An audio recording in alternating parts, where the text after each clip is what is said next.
Hi everyone, LazyFire here, and welcome back to Red Faction 2. If you recall, last time we killed Quill and are now toting the precision rifle, the best gun in the game from the last game, and of course, now my favorite gun in this game. A couple of reasons for that, and you may have seen a couple shots from it already, but it's damned accurate. It does sniper rifle style damage, or like around sniper rifle style damage. I think it's still a little below. But it also provides a very good way of dealing with the processed. And I've killed a few of them before, and you saw that they can take a good amount of damage. Oh my god, but these guys also have sniper rifles and precision rifles. I can't quite see all of them as easily as I'd like. Now the precision rifle in this game, in addition to being able to deal with the process pretty well, also does a fair amount of damage to these guys, but it also gives you a rangefinder and an idea of how much, where they are. If you zoom in on somebody, you can see they get the, damn, didn't work that time. But if you, here it is, zoom in on somebody enough, they'll get a red highlight around them, which is very helpful. Right now, I am just trying to self-preserve here. I'm not trying to make any big moves. Doing that can be pretty deadly in this area. It's best to just stick back and be careful. Let them kind of come to you, in a way. The only issue is this guy with the rocket launcher and a few others like him who are going to show up and do something like that.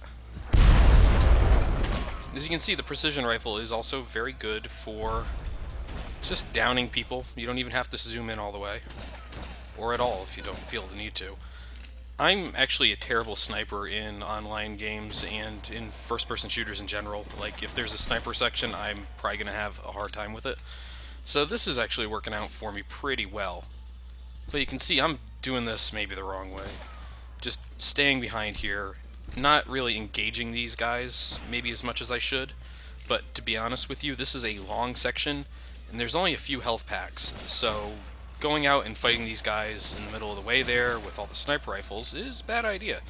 So this is really the most protected spot I can get into, even if it means these guys are occasionally going to be able to hit me. You can see that they're such a distance away from me that the ballistics of the last game, where bullets did have a travel time, are coming into play.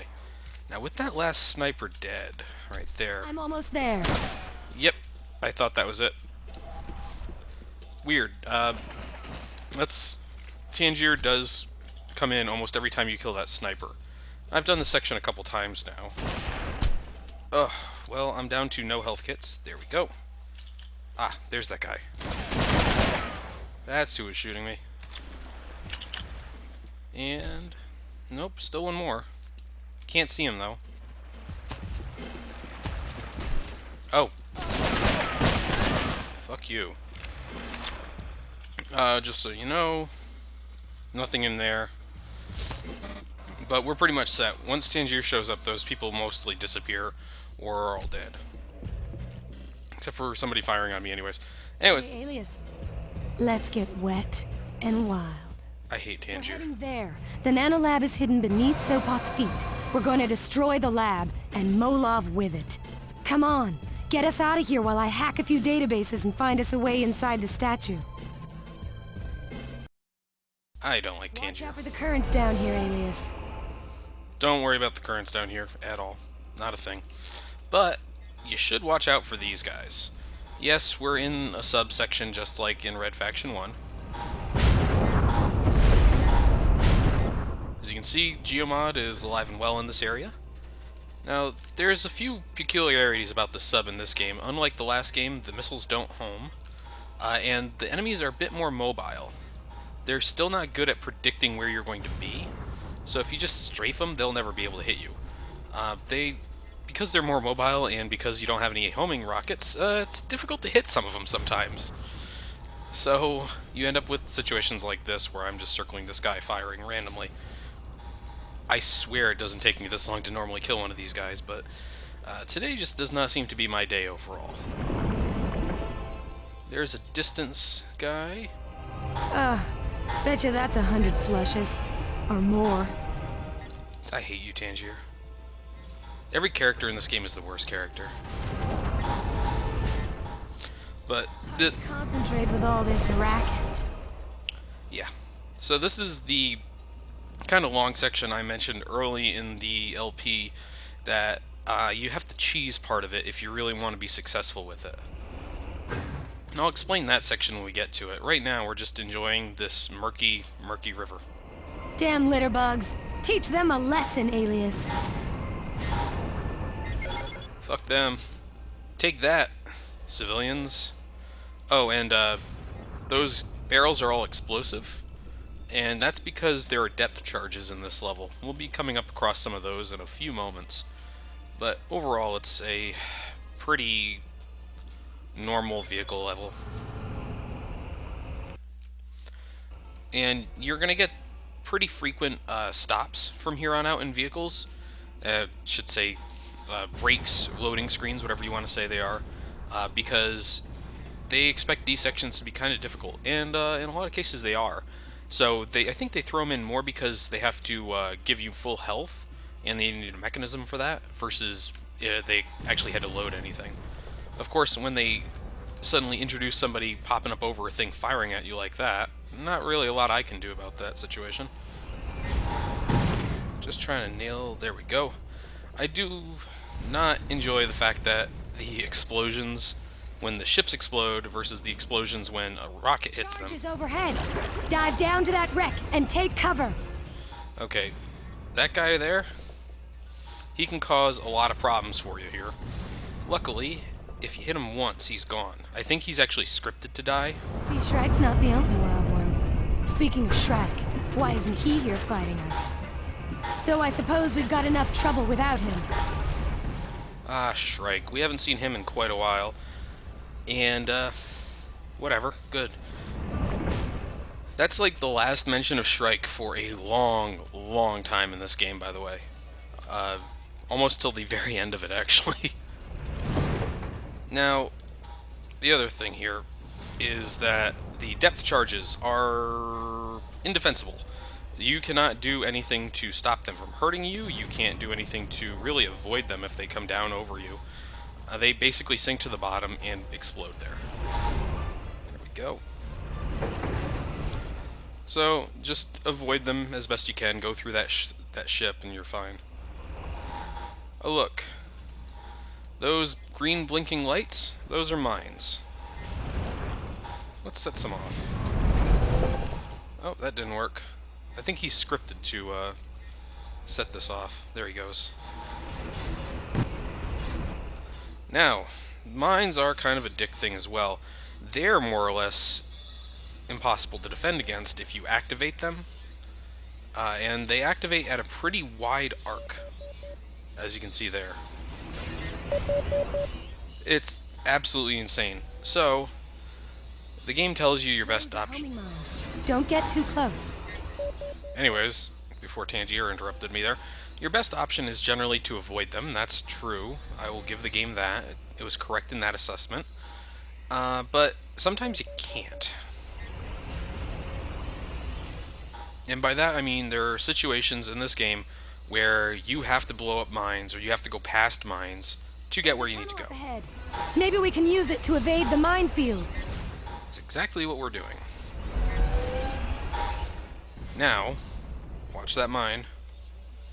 It goes hostile. And it does a pretty good amount of damage. I left that there kind of on purpose. I just want to show it. They don't do a ton of damage on their own, but when you activate 3 or 4 of them at a time, it can be a problem. And if you do that, you can avoid getting blown up the second you come out of here.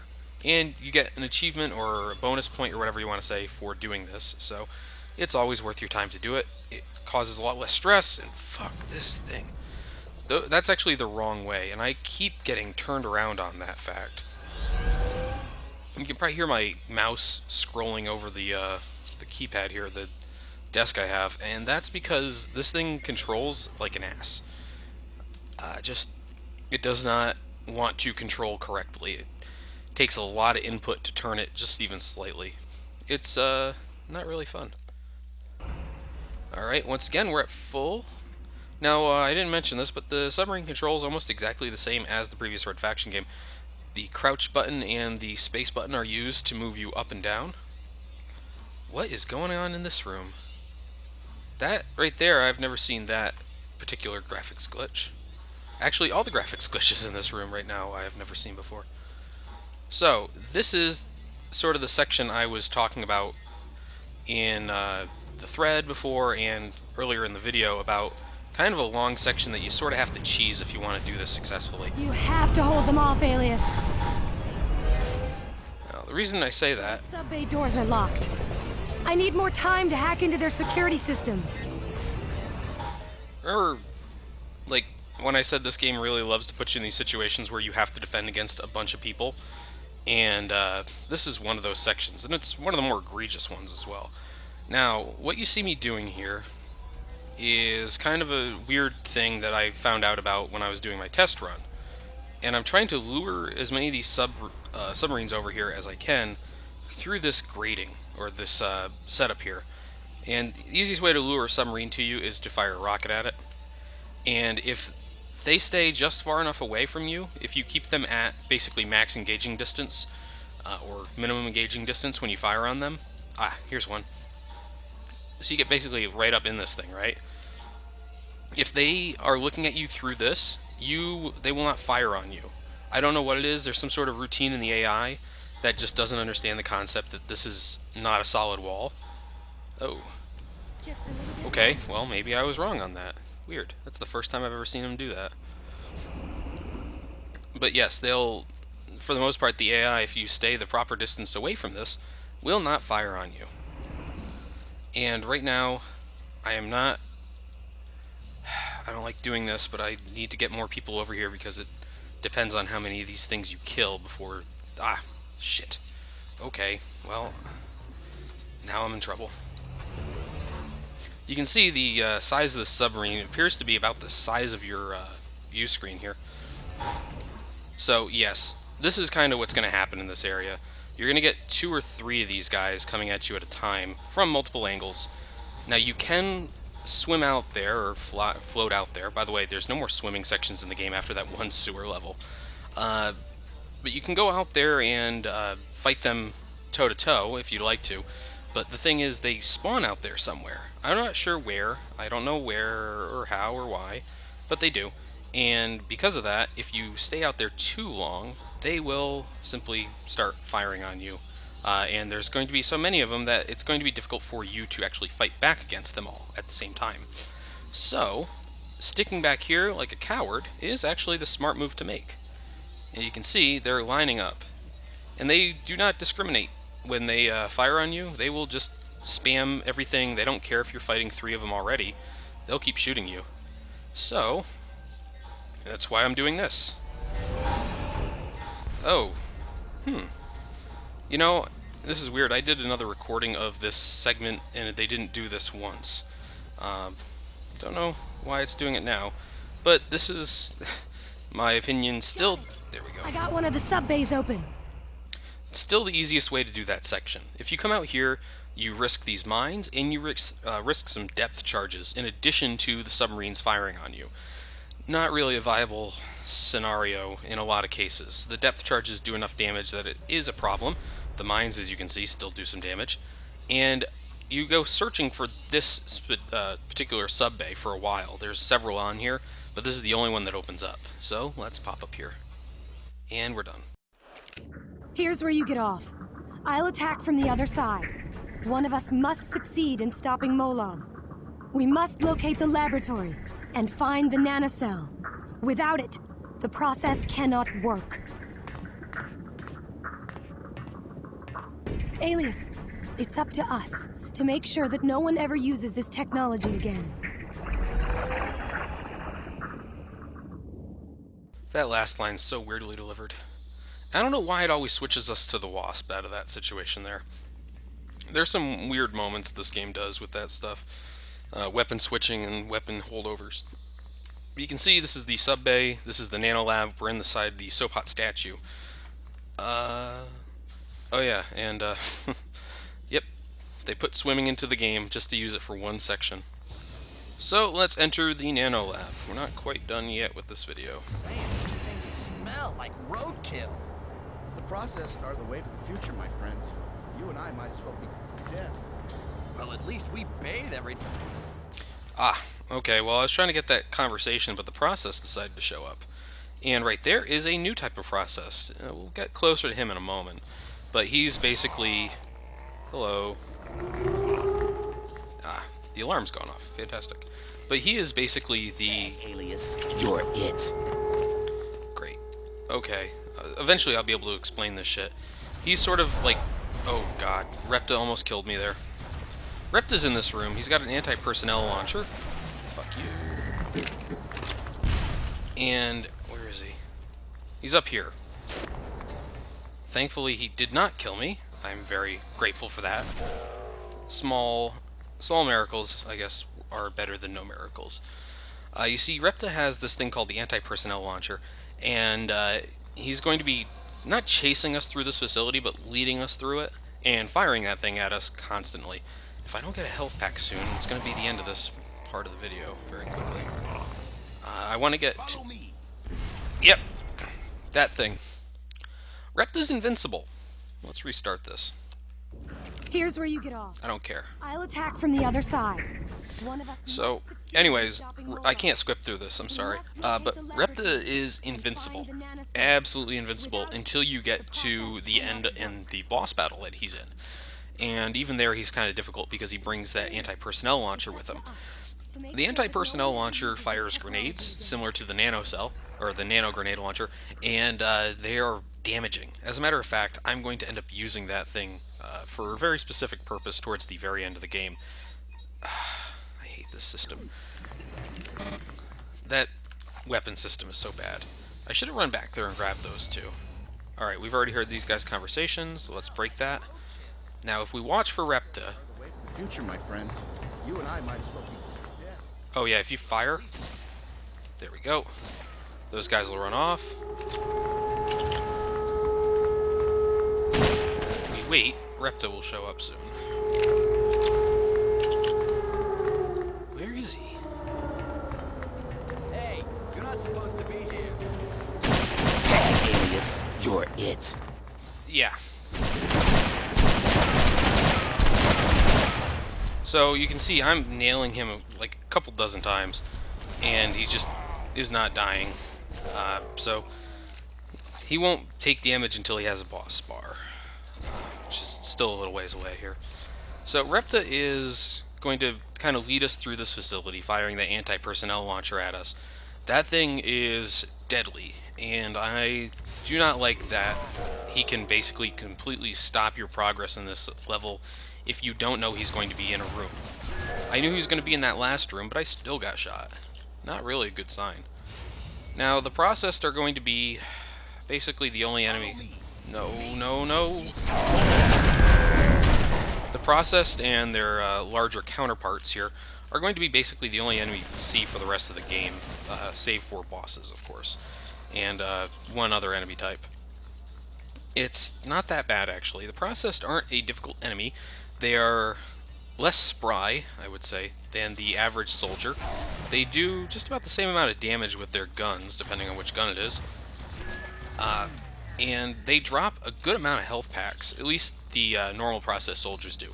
The super or the nano-enhanced Processed soldiers, or whatever they want to call themselves, the big guys, this dude, they don't really drop that, but they do drop medium rounds, which the precision rifle happens to take. Now, another thing to note is that these guys get hit with... I hate the grenade throwing function in this game. They don't react to being set on fire at all. So, you're best off not bothering with that. Sorry, let me just show this off. Let's see if he's in range. They do react pretty well to the stun grenades. Why they don't get shot when they get shot, I don't know. But yes, this is kind of a long slog section here. I'm inside, Alias. I'll create a diversion and try to pull some of Molov's spiders away from you. I'm encountering heavy resistance, but no sign of Molov or his laboratory. The nanocell must be destroyed. Find it, Alias. I cannot tell where this guy is. Getting shot, a good amount too. But I cannot tell where I'm getting shot from. So yes, we are trying to find the nanocell. Now, a thing about the process soldiers in this area is that, as you can see, body shots, they can take quite a few before they actually take any real damage. So you just want to go with the headshots. Process can take up to 2 headshots from the precision rifle, which is exactly why I'm using it. If you remember the last time we fought Process, they took a few more shots than that from our other weapons. So the precision rifle is, once again, going to be our default for the rest of this game, for the most part. There are going to be other opportunities to use other weapons. But the large magazine, comparatively large magazine, and the relative health of the enemies make it a very, well, sensible option, if not exciting. Now, this is actually the section of the game when I was younger, when I played it on the GameCube, that made me not really like the game and have bad memories of the gameplay.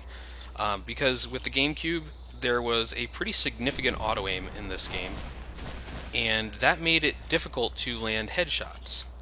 Because it was difficult to land headshots, this section felt like a slog in a lot of ways. Just, you could not hit these guys reliably with these things, so you were basically firing on these guys a million times, hoping for better results. Alright. I'm trying to take this slow because while I know where Repta comes in, I still don't like getting hit with that, because even if you know where he is, you can still get nailed. So, I'm just being sensible and trying my best not to get killed. Now, the nice thing about the Processed is that because they're not really moving around as much as the guys in the earlier sections of the game, you can basically just walk into a room aiming at head height and hit every single one of them. Makes this a lot easier. I also think part of the reason I didn't like the GameCube version of this game was because, well, using this gun there was no auto-aim, and the control sticks on the GameCube were not really designed for first-person shooters. So, yeah, there were a few issues. So, I was trying to use the grenade launcher gun on these guys the entire time. Jesus, look at that. And, because of that, I was running out of grenades pretty frequently, because that was the easiest and fastest way to kill these guys. But there's so many of them, and it's almost impossible to do. So I felt like I was kind of screwed every time I went into the game. But playing it years later on a PC, I feel pretty confident. Oh, damn it, I forgot about that. Or maybe Molov's busy.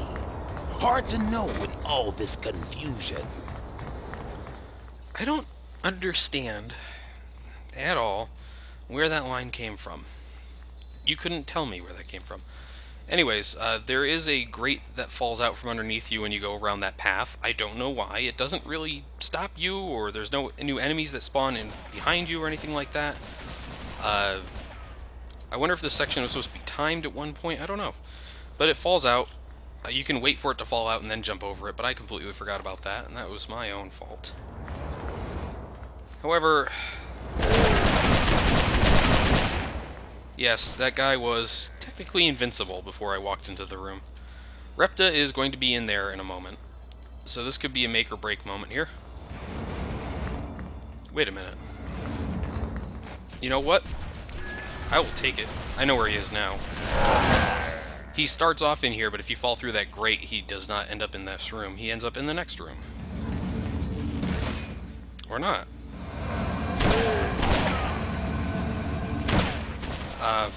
That's weird. Generally, he's in one of these rooms. Oh! Grenade. Not a Repta grenade, by the way. You'll know when you see the Repta grenades. The thing about the Processed is, yes, they will throw grenades, but they don't call them out like the other enemies did throughout the game, so you may not notice it. And here is the Sopot statue, I guess, map, if you will. So you can see there's something over there in the sword, but we're technically in the crotch right now, so we're slowly working our way up. Okay. So, here's the thing. We're almost out of this area. We're almost to the boss fight. Which is where I'm going to end this episode.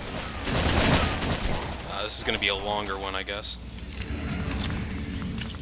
This is actually the lead up to the boss fight right there. You cannot jump that. I tried it in the test recording. It doesn't work. No, I don't want to be in that room.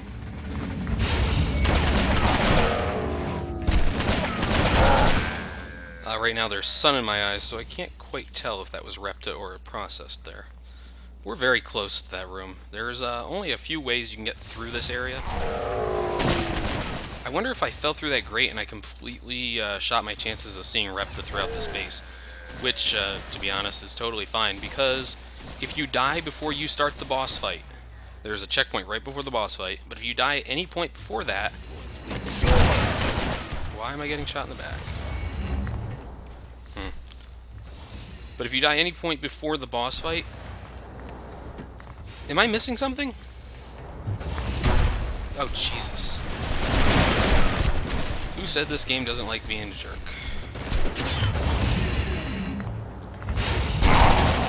Okay. And you see, like I said, if you aim right at their skulls, they'll just get knocked down. So, anyways, if you die before the boss fight, you get sent back to that waiting pool room that you got dropped off in. So it's really worth your while not to die. Like, more than anywhere. There we go. This is the room we were just in. You won't live long enough to find. And there's Repta right there. Oh, come on, guy. We're going to see if we can kill Repta in one try. He's actually one of the more difficult boss fights in this game. There's only 3, I should mention. But you can see, like I said, the processed are not a huge threat, but if they catch you off guard, they can put a number of rounds into you. That can cause some problems. Let's pick up everything we can here. Who's shooting me? Oh.